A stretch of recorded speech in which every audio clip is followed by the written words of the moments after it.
Hello viewers, and welcome to the last of our F1 2015 E3 content. Again, big thanks to Gamer's Eye for sending this to us. And now we're going to be in the hands of Daniel Ricciardo, who's placed in 6th place. We'll be running on the circuit in Mexico again, and this time from the cockpit cam. And again, you can see just a look of how the circuit's going to be later this year. Nice lighting. Long straight down to turn 1. It's almost certain you're going to end up with some kind of incident down into a corner like that. So it'll be interesting to see. The first couple of corners and up there into 3rd place, so good result for him. A shame Daniel's not had the car to do that with this year. It has to be said, you know, Renault's engine, for whatever reason, I mean, Renault are getting it in the neck.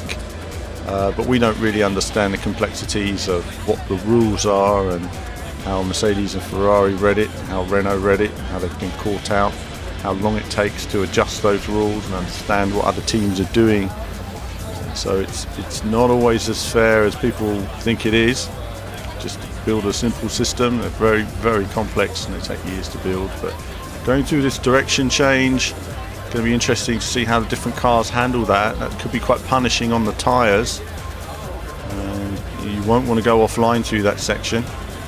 So lots of sweeping corners. It'll be interesting to see what tyres Pirelli bring to the race this year. I think they're going to go with a slightly harder compound. It'd be good to see, you know, perhaps more racy compound, I don't know, to really force the tyre changes, and we need a couple of pit stops in a race to really get it going.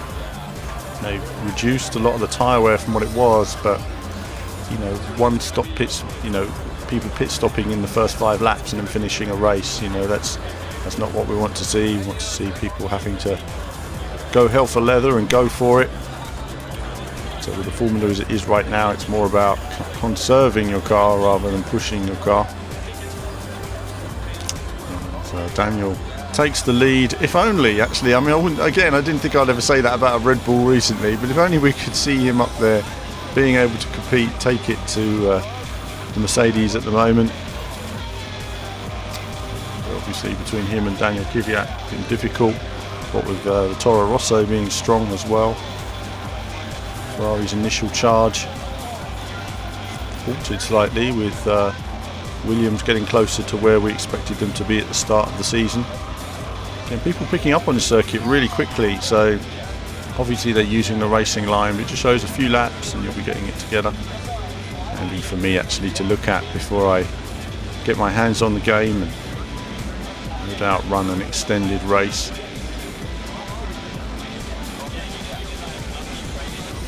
And to possibly run a long full length distance if I can.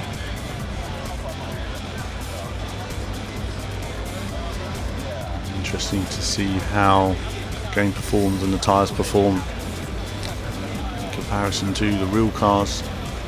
Always a nice barometer to see how a game performs when the real cars have never been there. Interesting also to see that it's all Xbox One footage that we're seeing on the game rather than PC and PS4 this year. You see they've been given some booth space at Microsoft. But I hope you've enjoyed all of the F1 coverage we've had on the channel. We've done the best we can to get the footage we can from E3, and I really appreciate obviously the support from Gamer's Eye on this as well.